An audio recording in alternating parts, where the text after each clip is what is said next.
sakaratil maut, tidak pernah pilih bulu. Sesuai dengan firman Allah Subhanahu wa ta'ala dalam Al-Qur'an, a'udzu billahi minasyaitonir rajim.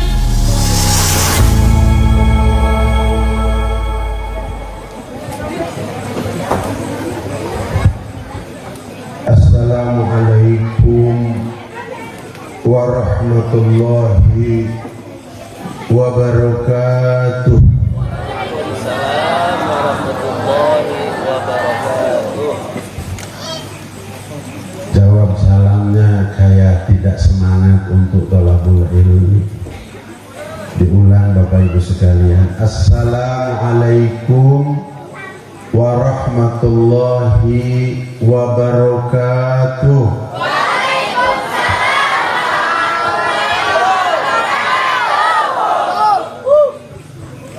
Alhamdulillahilladzi qala fi kitabihil karim wa huwa asdaqul qailin. A'udzu billahis samii'il 'aliim minasy syaithaanir rajiim.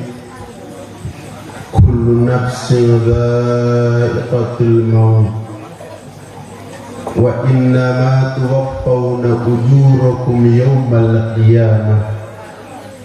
Faman zuhziha 'anil nari wa udkhilal jannata faqad faz. Wa mal hayatud dunya illa mata'ul ghurur. Salawatullahi wa salamuhu ala sayyidina wa habibina wa syafiina wa maulana Muhammadin sallallahu alaihi wasallam, alladzi qala fi ba'di hadisihi, innakum latamutuna kama tanamun wa tub'atuna kama tastayqidun wa tuhasabuna bima ta'malun.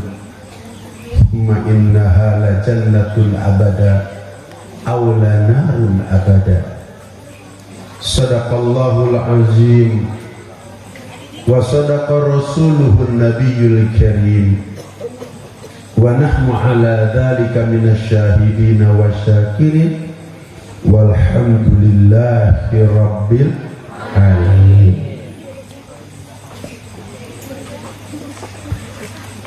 Bapak Kyai Haji Mukti Ali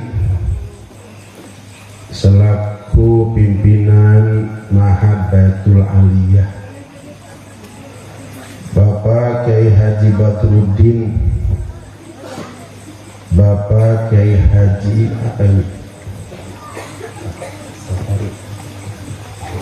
Latif Safari Inayah, Bapak Kyai Haji Abah Farhan, para alim ulama, para asatid wal asatijah, yang mohon maaf kalau saya tidak dapat menyebutkan nama satu persatu, akan tetapi tidak mengurangi ikram, takzim dan hormat saya kepada para beliau yang saya hormati, dan semoga Allah Subhanahu wa ta'ala memuliakannya baik di dunia maupun di akhirat kelak. Bapak Kapolsek, Bapak Lurah, dan seluruh aparatur pemerintah, sipil, TNI dan Polri, hadirin kaum muslimin wal hadirat kaum muslimat, tidak ketinggalan anak-anakku santriawan santriawati Pondok Pesantren Baitul Aliyah rahimakumullah. Tidak ada kata yang paling berharga lagi indah yang pada malam hari ini ingin kita sama-sama persembahkan ke hadirat Allah Subhanahu wa ta'ala. kecuali kata-kata syukur kehadirat Allah Subhanahu wa Ta'ala melalui bacaan kalimah agung lagi mulia, alhamdulillahi rabbil alamin, atas berbagai macam nikmat yang telah dan sedang Allah Subhanahu wa Ta'ala anugerahkan kepada kita. Apakah nikmat-nikmat itu berupa nikmat zahiriyah maupun nikmat-nikmat itu berupa nikmat batinnya yang Allah Subhanahu wa Ta'ala anugerahkan kepada kita sejak kita berada di alam rahim ibu kita sampai dengan saat ini, yang tidak terhitung jumlahnya, lagi tidak ternilai harganya. Allah Subhanahu wa Ta'ala berfirman, a'udzu billahi minasyaitonir rajim, wa in ta'uddu nikmatallahi la tuhsuha, yang artinya dan andai kalian mau menghitung-hitung nikmat Allah yang Allah Subhanahu wa Ta'ala anugerahkan kepada kalian, pasti kalian tidak akan pernah mampu menghitung.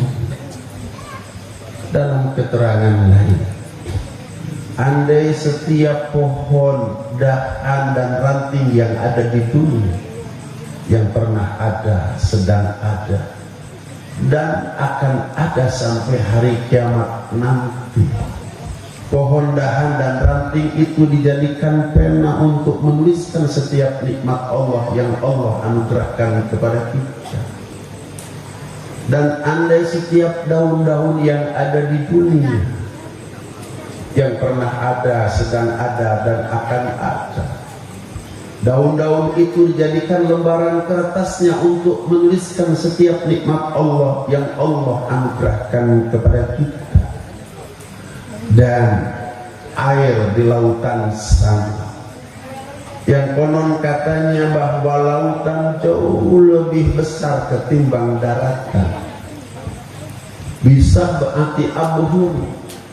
Lautan itu dilipat gandakan menjadi 7 kali lipat, dan air lautan yang dilipat gandakan menjadi 7 kali lipat itu dijadikan tintanya untuk menuliskan setiap nikmat Allah yang Allah Subhanahu wa Ta'ala anugerahkan kepada kita. Maka pohon, dahan dan ranting yang dijadikan penanya akan habis, daun-daun yang dijadikan lembaran kertasnya akan habis, air lautan yang dilipat menjadi 7 kali lipat yang dijadikan tintanya akan kering. Nikmat Allah tidak akan usai dan habis dituliskan.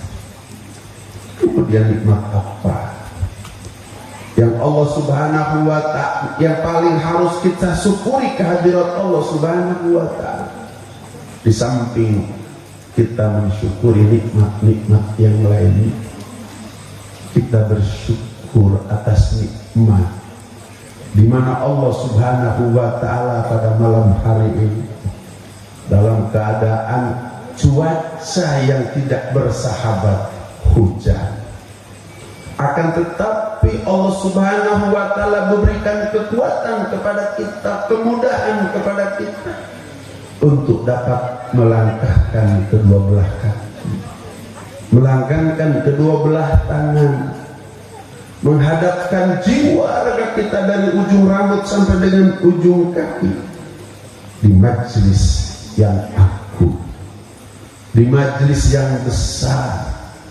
Tidak ada majelis agung, majelis besar mengalahkan majelis ini. Majelis apa namanya? Yang bernama majelis dalam rangka apa?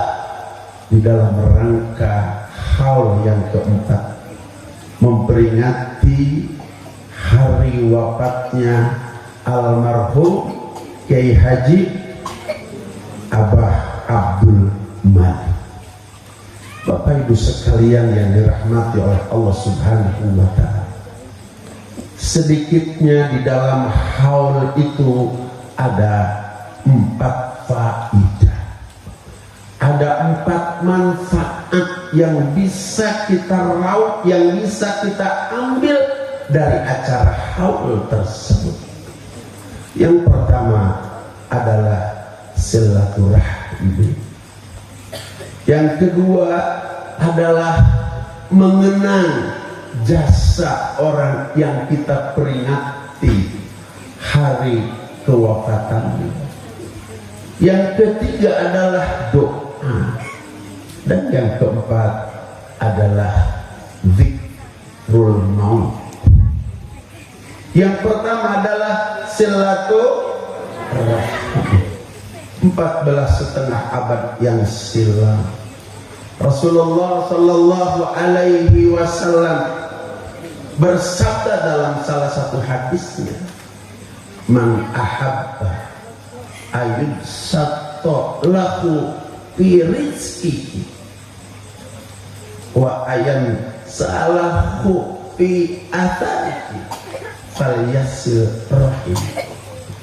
Barang siapa ingin diluaskan rezekinya dan dipanjangkan usianya, hendaklah sambung silaturahmi. Yakini oleh kita seyakin-yakinnya, Bapak Ibu sekalian yang duduk di majelis ini, dengan niat silaturahmi lewat haul yang keempat ini, pulang dari sini oleh Allah Subhanahu wa Ta'ala, pastikan kita diluasakan rezeki kita, pastikan bahwa kita dipanjangkan usia kita. Ini hadis sahih yang wajib kita untuk mempercayai. Kemudian yang kedua adalah mengenang jasa-jasa almarhum yang haulnya kita peringati pada malam hari ini. Yang tadi sudah disampaikan, almarhum ini guru besar, almarhum ini yang memberikan ilmu kepada kita, almarhum ini yang telah menurunkan generasi untuk pendidikan pondok pesantrennya Baitul Aliyah kepada putra-putra.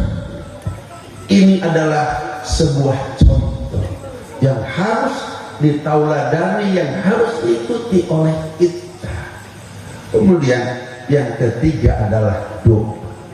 Dari tadi dan insya Allah sampai sekarang tidak henti-hentinya berdoa, khususnya untuk almarhum yang kita peringati awal umumnya untuk para ulama, kaum muslimin muslimat, mukminin mukminat. Karena doa itu adalah diperintahkan oleh Allah Subhanahu wa Ta'ala. Beserta perintah doa, Allah Subhanahu wa Ta'ala sertakan janjinya, ud'uni astajib lakum. Pastikan doa-doa yang dipanjatkan itu adalah doa-doa yang akan diijabah oleh Allah Subhanahu wa Ta'ala. Ketika doa itu menyebar dari kita untuk seluruh kaum muslimin wal muslimat, mukminin wal mukminat, min masyariqil ardi wa magharibiha. Rasulullah SAW bersabda, setiap satu mukmin yang kita doakan akan mendatangkan satu pahala kepada kita. Ketika doa itu kita sebar untuk mukmin mukminat, muslimin muslimat, min masyariqil ardi wa magharibiha, al ahya'i minhum wal kaum muslimin muslimat yang telah wafat, berapa kaum muslimin muslimat yang masih hidup. Ketika kita sampaikan doa kepada mereka, maka sejumlah kaum muslimin muslimat, mukminin mukminat akan mendatangkan satu pahala kepada kita. Berapa banyak pahala yang kita peroleh di samping doa itu akan sampai kepada mereka. Yang terakhir Bapak Ibu sekalian adalah dzikrul maut. Apakah dzikrul maut itu adalah mengingat kematian? 14,5 abad yang silam Rasulullah sallallahu alaihi wasallam di hadapan para sahabat radhiyallahu anhu, beliau bersabda dengan seolah-olah beliau mencelupkan telunjuknya di tengah-tengah lautan yang sangat luas. Kemudian beliau menggambarkan antara kehidupan dunia dengan kehidupan akhirat. Beliau bersabda, kehidupan dunia seperti satu titik air yang ada di ujung telunjuk, sedangkan kehidupan akhirat seperti air yang ada di seluruh lautan, yang ada di seluruh samudera. Mafhum daripada hadis ini, andai orang-orang yang pernah mendapatkan kebahagiaan, kenikmatan di alam dunia, sejak Adam alaihissalam sampai dengan manusia yang akan mati terakhir nanti, dikumpulkan kebahagiaan, kesenangan itu menjadi satu kebahagiaan, kesenangan, maka kesenangan itu yang dikumpulkan dari semua orang yang mendapatkan kesenangan, kebahagiaan dunia akan seperti satu titik air di ujung telunjuk, sedangkan kebahagiaan di akhirat seperti air yang ada di seluruh lautan, air yang ada di seluruh samudera. Demikian manakala orang yang pernah mendapat penderitaan, kesusahan di alam dunia, sejak zaman Adam alaihissalam sampai dengan akhir zaman, dikumpulkan orang yang pernah mendapat penderitaan, yang mendapatkan kesusahan itu menjadi satu, maka kesusahan dunia itu akan sebesar air yang ada di ujung telunjuk. Akan tetapi kesusahan akhirat akan seperti air yang ada di seluruh lautan, di seluruh samudera.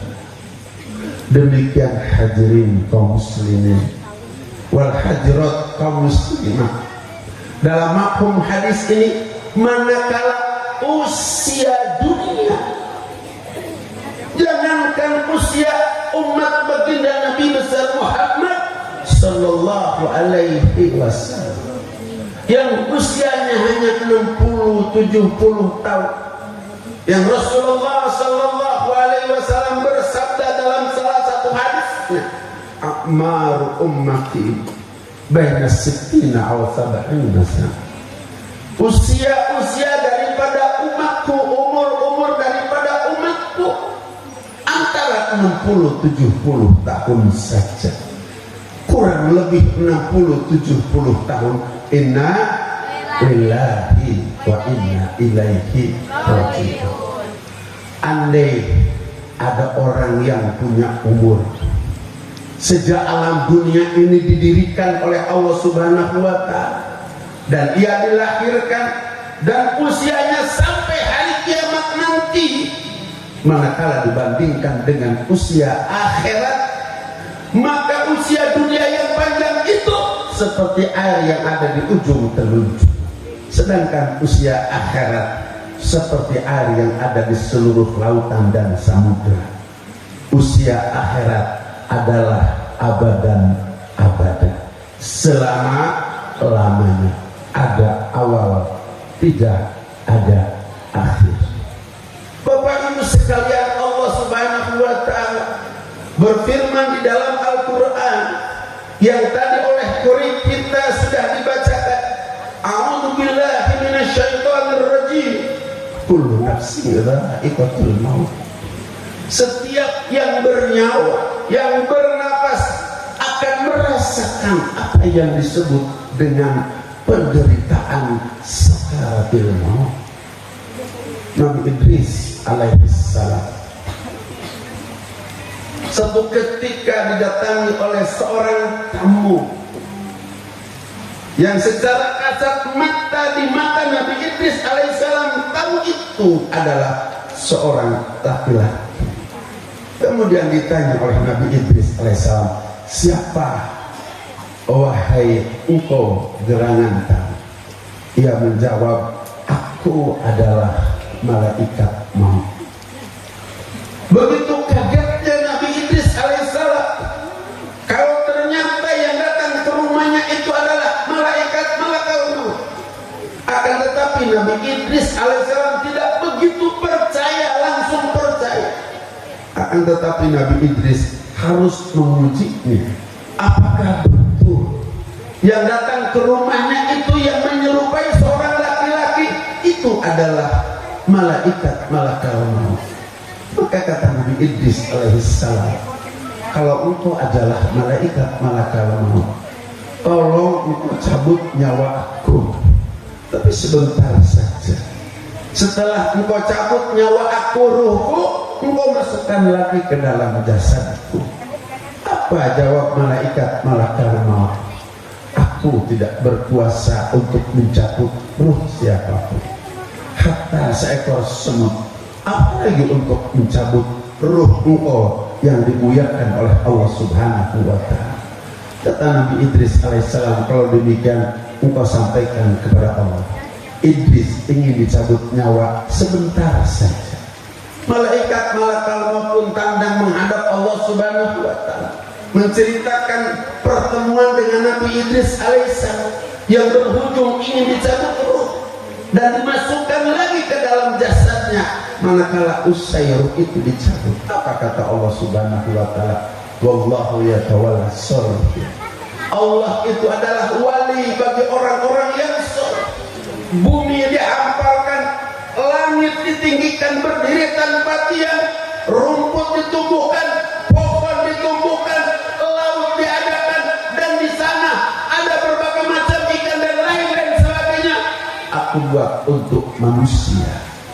Bahkan surga aku ciptakan untuk orang-orang yang soleh. Hanya ingin dicabut terus sebentar saja, lakukan, kata Allah Subhanahu wa Ta'ala. Malaikat malakal maut pun kembali ke rumah Nabi Idris alaihissalam dan melakukan apa yang diminta oleh Nabi Idris alaihissalam. Maka Nabi Idris alaihissalam ruhnya dicabut oleh malaikat malakal maut. Kemudian apabila sudah usai dicabut ruhnya oleh malaikat malakal maut, apa yang terjadi? Kemudian dimasukkan lagi ruhnya. Apa yang terjadi? Bapak Ibu sekalian, Nabi Idris alaihissalam wajahnya biru kehitam-hitam. Nabi Idris alaihissalam seolah-olah sedang menghadapi problem yang sangat besar.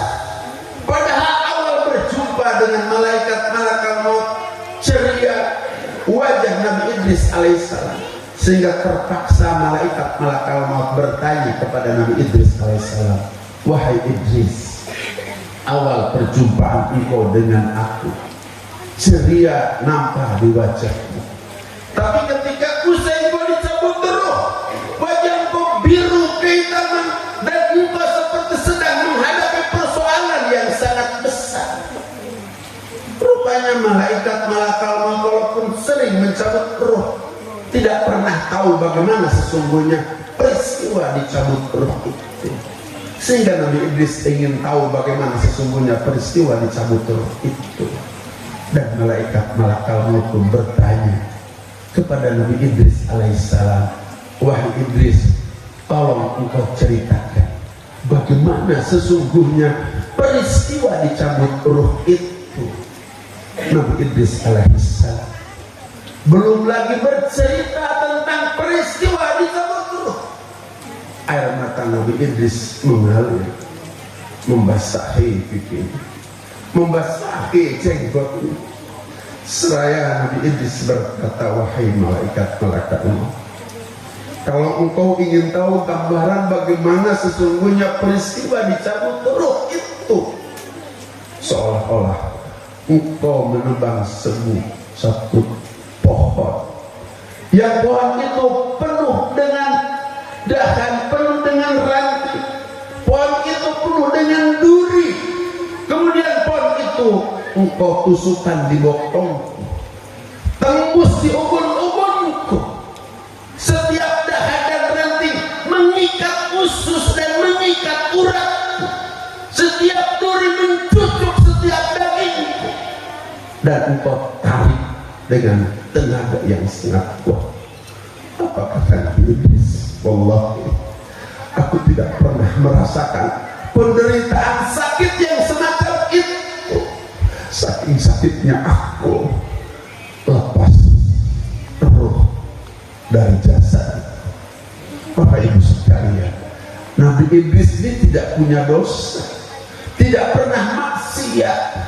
Nabi Idris ahli taat, ahli ibadah, tapi pada saat dicabut roh menderita semacam itu.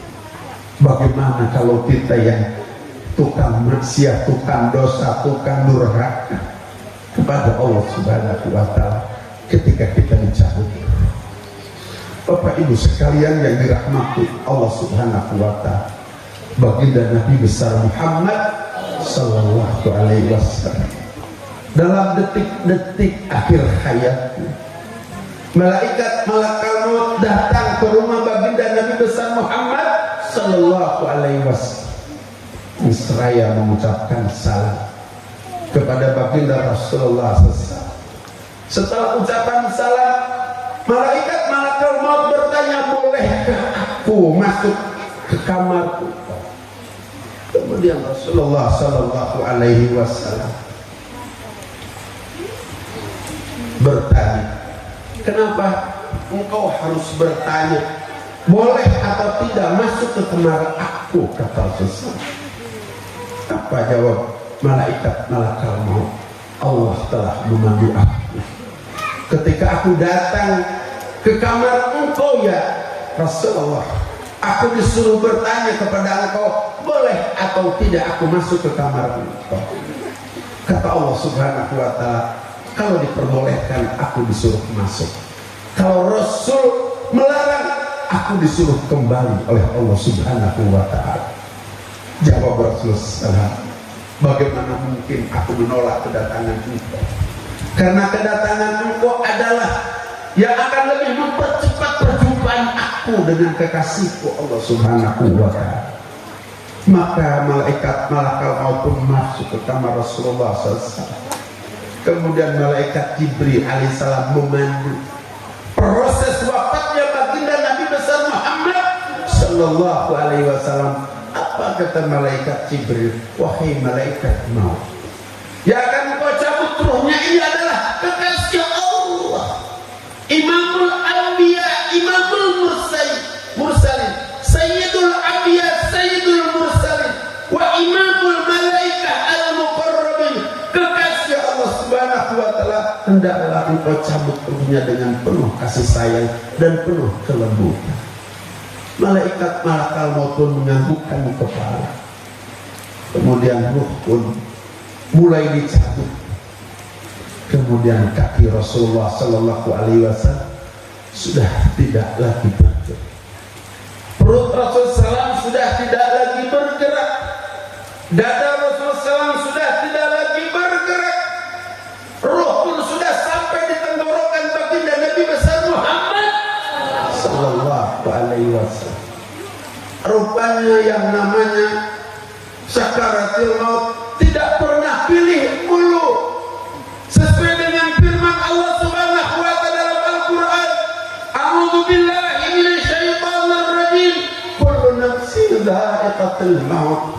Setiap yang bernafas akan merasakan apa yang disebut dengan penderitaan sakaratul maut.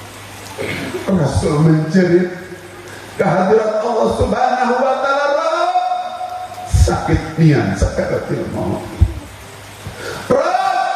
Sakit nian sakaratul maut ini diurang sampai 3 kali. Sakit nian sakaratul maut. Malaikat Jibril alaihissalam memalingkan wajahnya sehingga Rasul bertanya kepada malaikat Jibril, wahai Jibril, kenapa engkau palingkan wajah? Engkau jijik, engkau memandang aku di saat aku menderita sakaratul maut. Apa jawab malaikat Jibril alaihissalam? Wahai kekasih Allah, maafkan aku kalau aku harus memalingkan wajah. Siapa yang tega melihat keruk kening engkau menahan pedihnya sakaratul maut? Siapa yang tega mendengar cerita engkau menahan pedihnya sakaratul maut? Mohon maaf kalau aku terpaksa palingkan wajah. Ruh pun terus dicabut. oleh malaikat maut. Rasulullah sallallahu alaihi wasallam menerawang karena tidak ada yang mengasihi, menyayangi kepada kita sebagai umatnya setelah Allah Subhanahu wa taala adalah baginda Nabi besar Muhammad sallallahu alaihi wasallam. Dia melihat kita jangan sampai merasakan penderitaan sakaratil maut sampai Rasulullah menjerit kepada Allah, jangan engkau timpakan penderitaan sakaratil semacam ini kepada setiap umatku. Biar aku yang menanggung penderitaan sakaratil maut setiap umatku. Timpakan apa yang aku akan timpakan kepada umatku, kepada aku sekarang. Biar aku yang menanggung penderitaan sakaratil setiap umat.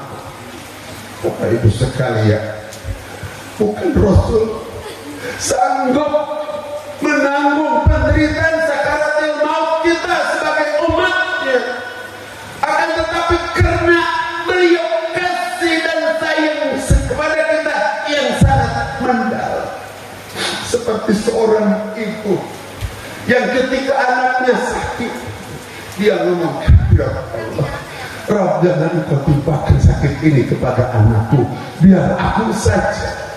Seperti itulah Rasulullah SAW pada saat sakaratil maut, seolah-olah ingin menanggung penderitaan sakaratil maut setiap umat ini. Kemudian roh pun dicabut terus oleh malaikat maut. Tiba-tiba Rasulullah sallallahu alaihi wasallam matanya terbuka, memandang lama kepada Sayyidina Ali karramallahu wajhah yang sedang ada di samping kanan. Sayyidina Ali berpikir mungkin ada sesuatu yang ingin disampaikan di dalam detik-detik akhir hayat bagi Nabi Muhammad sallallahu alaihi wasallam, sehingga Sayyidina Ali karramallahu wajhah mendekatkan telinganya ke bibir baginda Rasulullah. Bapak Ibu sekalian, tolong perhatikan baik-baik apa yang diwasiatkan oleh Rasulullah kepada kita lewat telinga Sayyidina Ali karramallahu wajhah. Usikum bissalah, usikum bissalah. 3 kali diulang, usikum bissalah. Dalam detik-detik akhir hayat beliau yang sesungguhnya tidak harus memikirkan kita, harus memikirkan diri, akan tetapi dalam suasana yang sakit, yang menderita, ingat kepada kita, sehingga beliau berwasiat kepada kita, wahai kalian umatku, jangan pernah meninggalkan sholat 5 waktu. Wahai kalian umatku, jangan pernah meninggalkan sholat 5 waktu. Wahai kalian umatku, kata Rasul dalam detik-detik akhir hayatnya, jangan pernah meninggalkan sholat 5 waktu. Kenapa begitu penting sholat itu, sehingga dalam detik-detik akhir hayat beliau yang diwasiatkan kepada kita bahwa kita tidak boleh meninggalkan sholat 5 waktu? Karena Rasul tahu betapa celaka dan binasanya orang yang meninggalkan sholat 5 waktu. Rasul bersabda, celaka binasa orang yang suka meninggalkan sholat 5 waktu. Allah akan cabut nur kesolehan dari wajah. Kata Rasul, celaka binasa orang yang suka meninggalkan sholat 5 waktu. Allah akan cabut keberkahan usia, Allah akan cabut keberkahan rumah tangga, keberkahan perniagaan, pertanian, perusahaan perdagangan, dan jabatan. Kata Rasul, celaka orang yang suka meninggalkan sholat 5 waktu. Binasa orang yang suka meninggalkan sholat 5 waktu. Pada saat sakaratil maut, Allah akan jadikan dia orang yang paling hina di dunia, yang paling lapar, yang paling dahaga, sehingga kata Rasul, andai air yang ada di samudra diminumkan kepada orang yang sedang sakaratil maut dan suka meninggalkan sholat 5 waktu, tidak akan pernah menghilangkan haus dan dahaga. Kata Rasul, celaka binasa orang yang suka meninggalkan sholat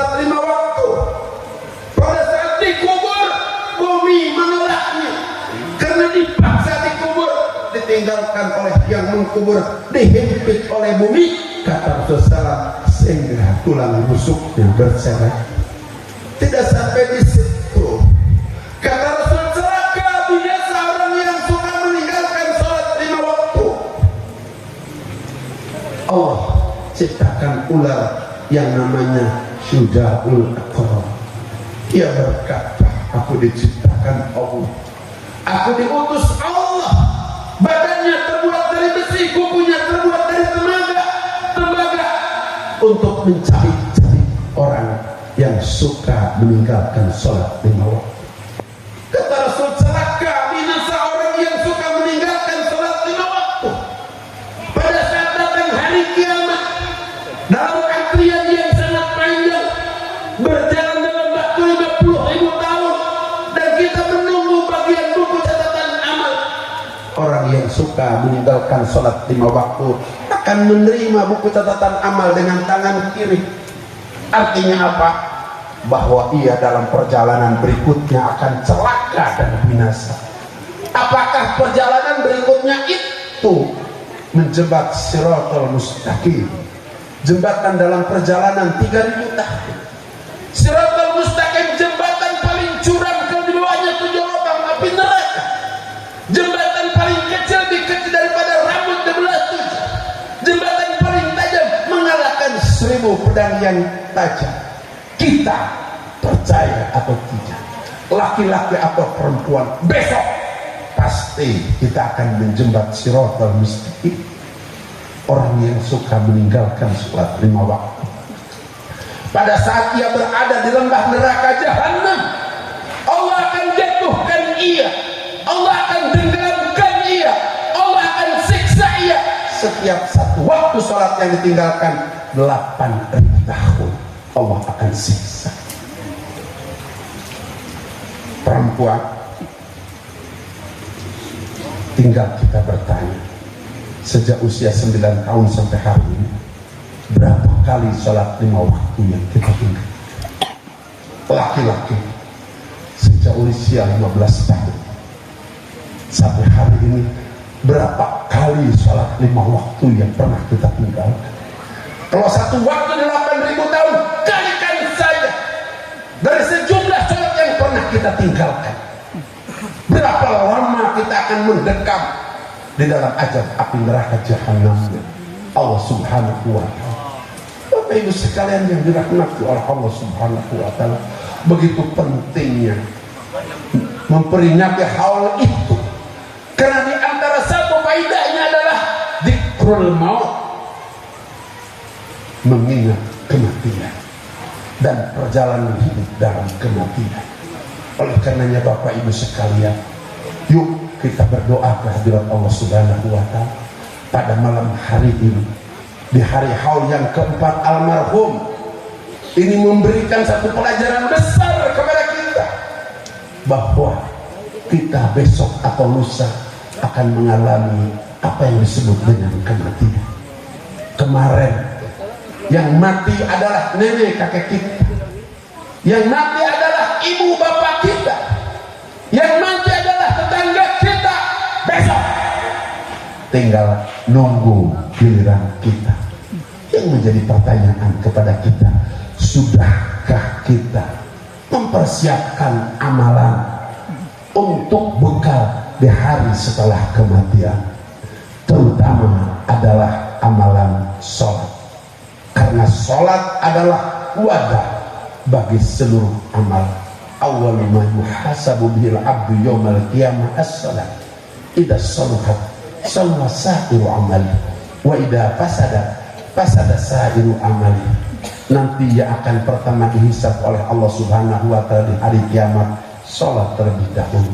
Manakala sholat kita beres, maka amal perbuatan kita yang kecil yang besar akan diterima oleh Allah. Manakala sholat kita rusak, seluruh amal kita ditolak oleh Allah Subhanahu wa ta'ala. Haji setiap tahun, umroh setiap tahun, masjid, pondok pesantren di mana-mana dibangun, fakir, miskin, yatim piatu disantuni, sholat ditinggalkan, haba'an mansur. Amalan itu tidak akan pernah kita temukan dan tidak akan pernah menjadi pahala bagi kita. Na'udzubillahi min. Untuk itu Bapak Ibu sekalian, yuk kita berdoa kepada Allah agar kita dipelihara oleh Allah Subhanahu wa taala untuk selalu menjaga sholat 5 waktu. Ketika kita dapat menjaga sholat 5 waktu, maka rezeki kita akan diberkahkan oleh Allah Subhanahu wa taala. Siksa kubur oleh Allah Subhanahu wa taala akan dihilangkan.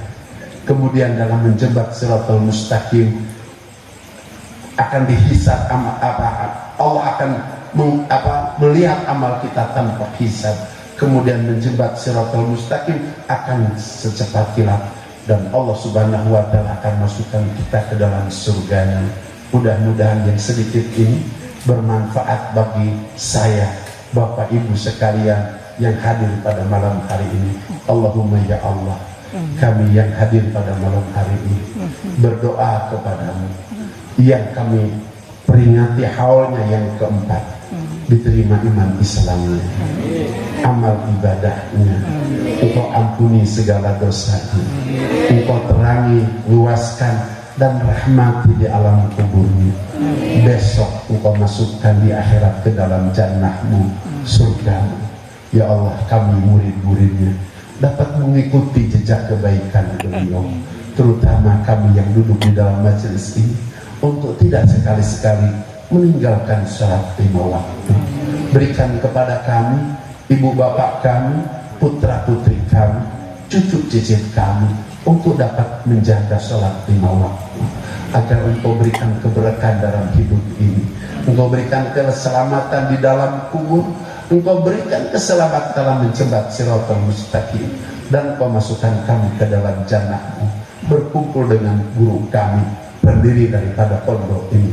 Allahumma ya Allah, berikan kemampuan kepada keturunan daripada penerus pondok ini untuk bisa dapat membimbing para santrinya ke arah di mana anak-anak santri menjadi hafid-hafiz, menjadi alim-alimah, menjadi da'i-da'iyah, menjadi abid-abidah, murabi-murabiyah, dan khadim-khadimah, sehingga pondok ini terus mengalirkan pahala bagi almarhum yang berada di alam barzah, berada di alam kubur, ala hadhihi niyyah wa ala kulli niyatin shalihah wa ila hadratin nabi liridoi ta'ala. Al-Fatihah. A'udzu billahi minasyaitonir rajim. Bismillahirrahmanirrahim. Alhamdulillahi rabbil alamin. Arrahmanir rahim. Maliki yaumiddin. Iyyaka na'budu wa iyyaka nasta'in. Ihdinas siratal mustaqim, siratal ladzina an'amta 'alaihim ghairil maghdubi 'alaihim waladdallin. Ruh pun terus dicabut oleh malakal maut setelah usikum bisolat, usikum bisolat, usikum bisolat. Beliau memanggil kita sebagai umatnya, ummati, inna lillahi wa inna ilaihi raji'un. Karena sudah wafat, sudah meninggal dunia. Kalau film The End sampai di sini saja, kurang dan lebihnya mohon maaf yang sebesar-besarnya. Ini ceramah pernah disampaikan di TV One.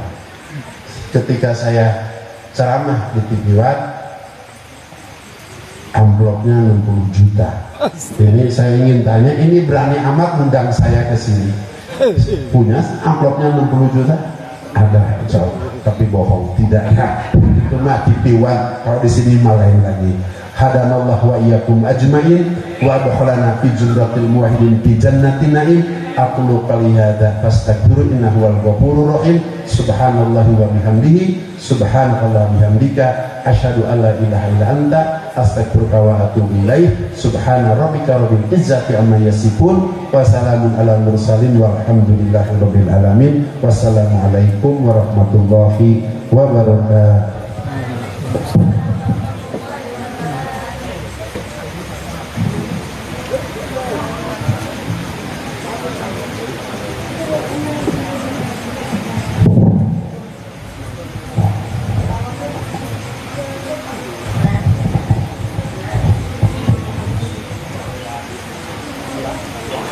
Al-Fatihah. أعوذ بالله من الشيطان الرجيم بسم الله Alhamdulillahi Rabbil Alamin Ar-Rahmanir-Rahim Maliki Yawmiddin Iyyaka na'budu wa iyyaka nasta'in Ihdinas siratal mustaqim Siratal ladzina